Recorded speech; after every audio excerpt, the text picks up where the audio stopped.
If you're able to take the risk, that means you are able to be a leader, not a follower. You're able to let yourself out there and let yourself be known that you're ready to take a stand. I kind of tell my students that everything we read in this classroom, every piece of literature, every story, is a way for you to better understand and better tell your own story. I was born free as Caesar, so were you.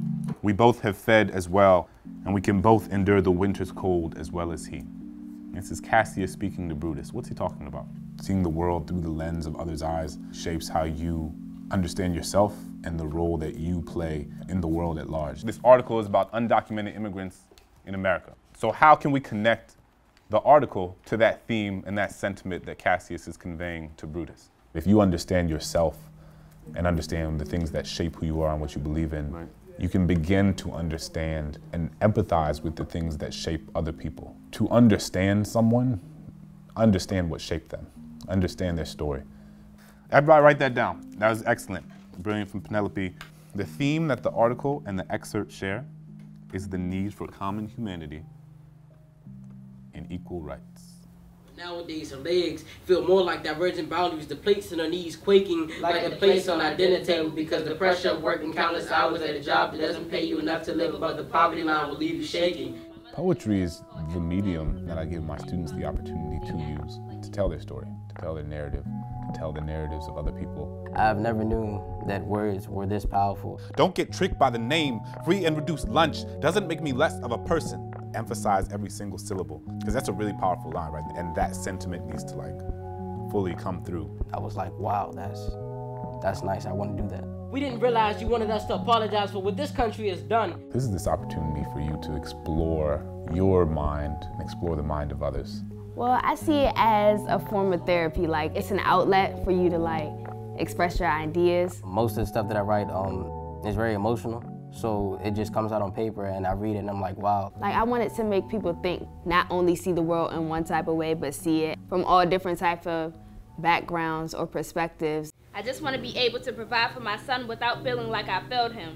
I want the poetry to change the mentality that people have or their perceptions and make it seem like we're all equal. So we're sorry about the 47 million families on food stamps. We're sorry about the 9.7 million children a month on WIC. We're sorry for the war on drugs. We're sorry for unequal education. We're sorry for free and reduced lunch. We're sorry for stop and frisk. We're sorry for private prisons. We're sorry for our zip code. We're sorry for gentrification. We're sorry for the melanin in our skin. We're sorry that we can't control the world we're born into. That Congress cuts $8 million in food stamps because they decided we didn't need to eat.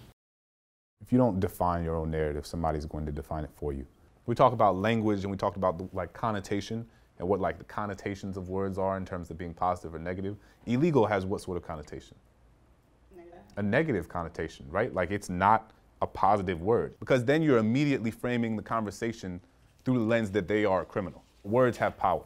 I think our world has a history of creating caricatures of people who aren't of the majority. I think you have a lot of people who believe that there is a cultural deficit with black kids or with Latino kids or with immigrant kids, ignoring an entire history of terrorism against people of color, against poor people. Society feels as if you're from a poor neighborhood, that you're not book smart, you're only street smart. They see people who've grown up in poor neighborhoods as people who won't go anywhere or who won't be able to accomplish anything in life. The world is telling me that I'm like this.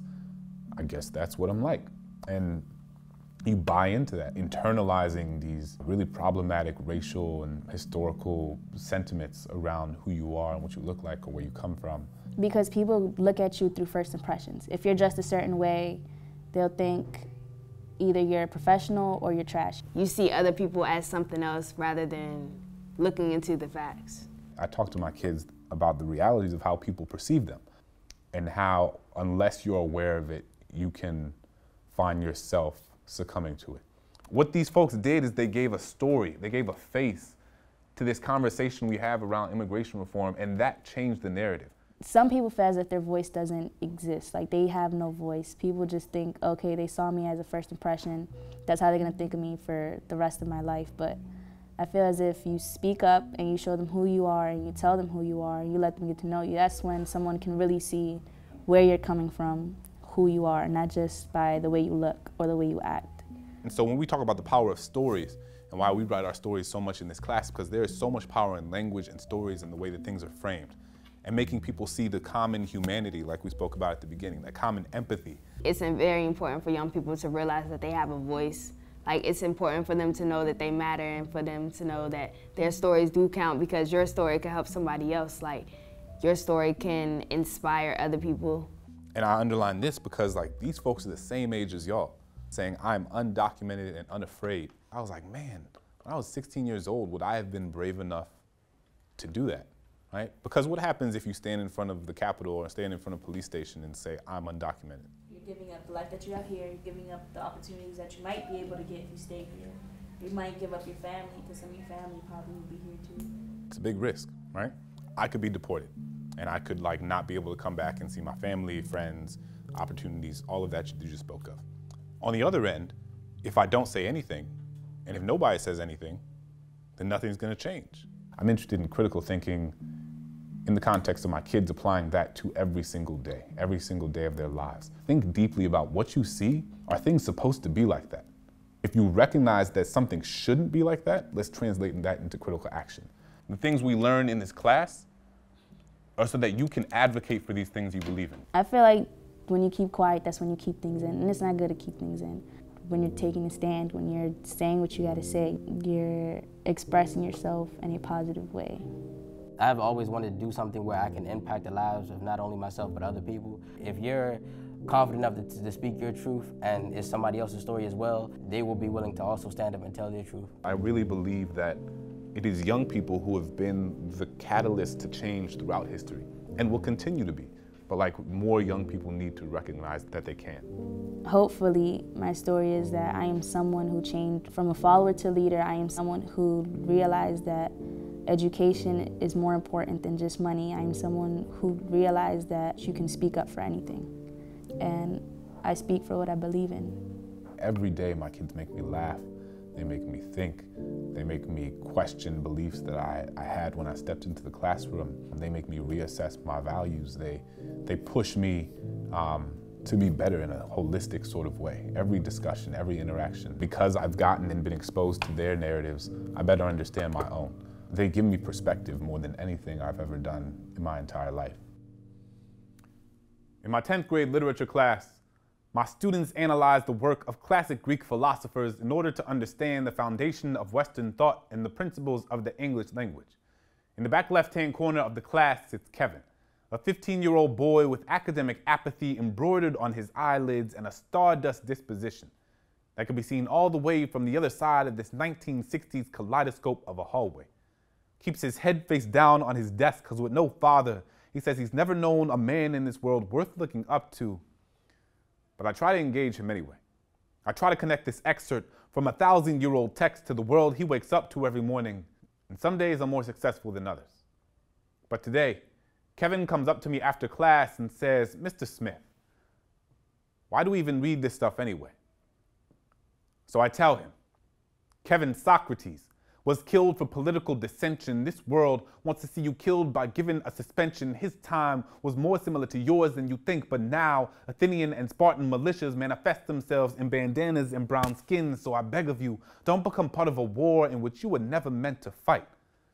Listen, Aristotle says we are what we repeatedly do. Excellence, therefore, is not an act, but a habit. So you better act like you have it, because the only difference between you and these Greek philosophers is the scraggly beard, the wrinkly skin, and that silly-looking robe, but your ideas are no less profound, your insights no less enlightening, your values no less important. There are brilliant words bubbling from the ballpoint tip of your pen if you would just take off the cap, but what do I know?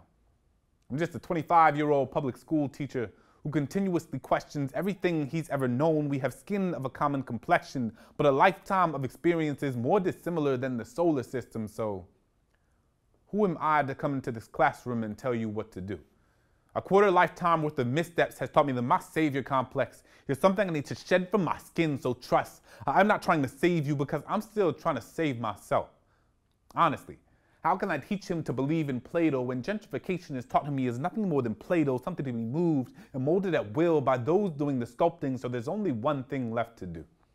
Become the sculptor and not the sculpted. Become the statistician and not the statistic. Kevin, I'm not perfect. I'm just the teacher trying to get you to understand all that you are already capable of doing. So I have no choice but to make sure you understand how to dissect this text, because nobody's pity is going to get you into college. We will work until concepts like the prison industrial complex and the achievement gap are archived into the library of America's imperfections. You will learn to read critically, write consciously, speak clearly, because that is the only way this world will ever listen to what you have to say. So let's make this world see you in more than just Jordans and prisons. Let's flip that and let them see you with college admissions. Show them you are more than just a jumble of brown-faced quantitative data on charts and spreadsheets. Show them there is an Aristotle awaiting to be awakened in your chest. Show them there is a Plato pumping potential through your veins. Show them there is a Socrates ready to spring forth from your throat. Your Mount Olympus is standing right in front of your face. So now it's time to pick up your head and start climbing.